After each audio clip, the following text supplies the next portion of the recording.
19-шы сабақ Дирихле принципіне берілген есептер. Жәшіктің ішінде 100 қара және 100 ақ шар бар.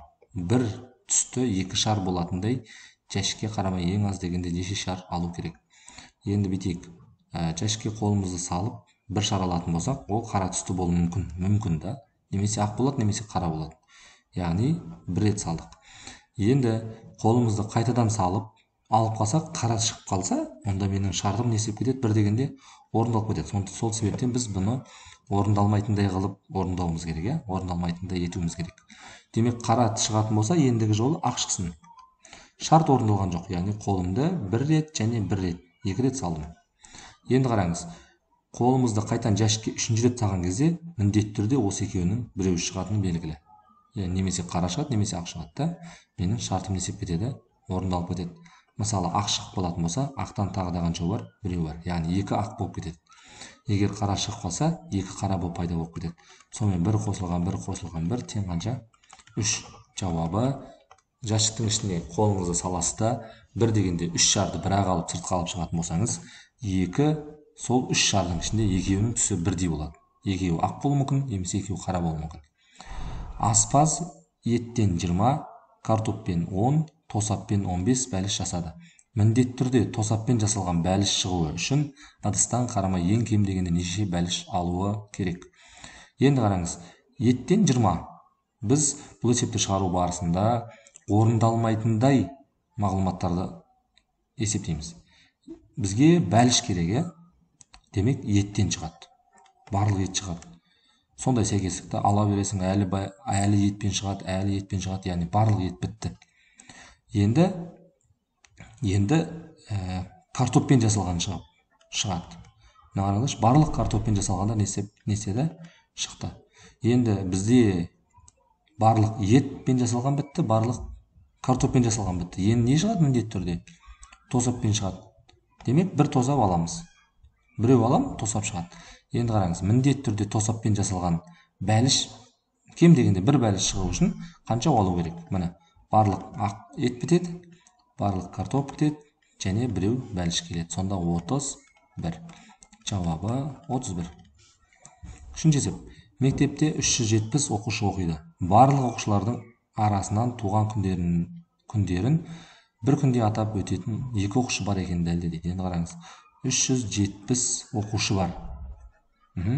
Ал бізде бір жылда 365 күн бар, Демек, 365-366 күн болып есептеліп отырады ғой.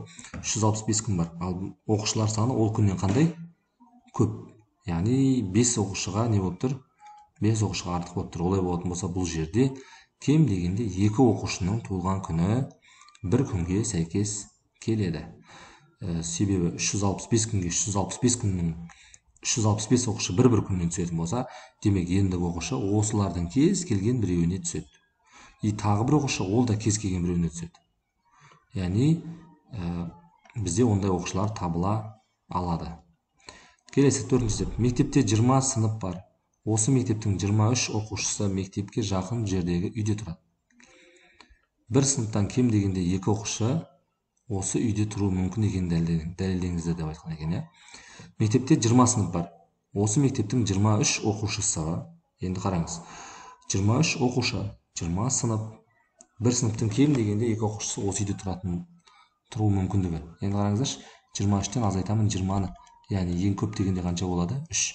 Ең көп дегенде 3, ал ең кем дегенде 2. Себебі оның міндетті түрде оларда біреу бір сыныпта оқыса, біреу басқа сыныпта оқиды ғой.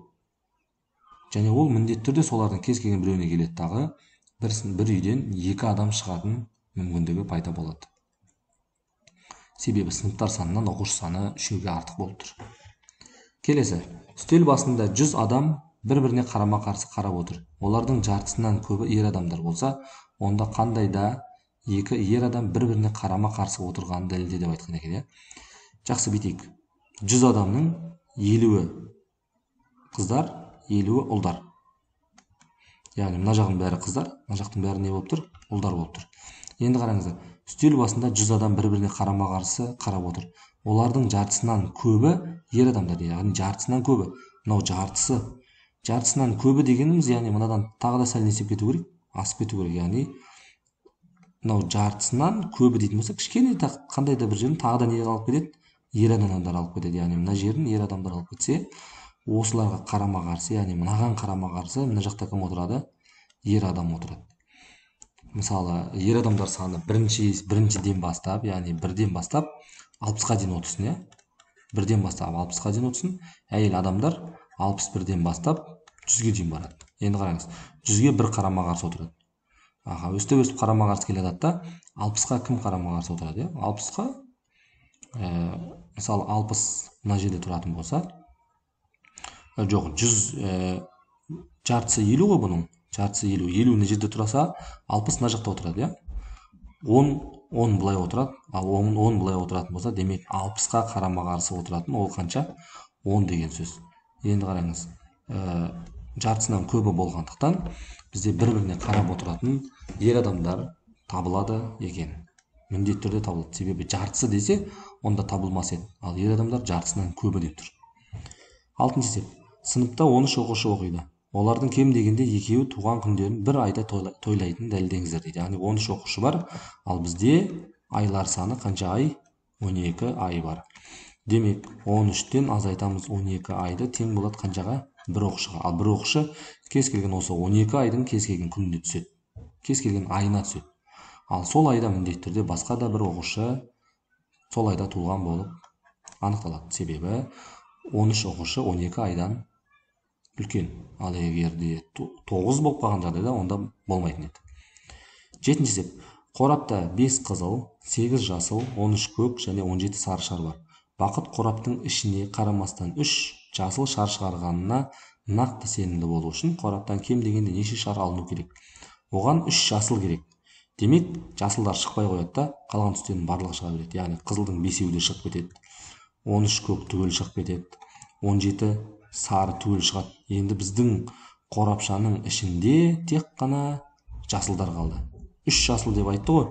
Сол себептен ол 1 дегенде 3 жасыл бірақ шығу керек. Енді осылардың бәрін қосамыз. Мына екеуінің қосындысы 30, мынамен 35, мынамен 38. Демек есептің жауабы 38. Қораптың ішіне қолыңызды саласыз да 38 шарды алып, сыртқа төгіп қалатын болсаңыз, 38 шардың ішіндегі үшеуінің түсі жасыл болады. Міндетті түрде жасыл болады. Яғни жауабы кем дегенде 38 шарды алуы керек.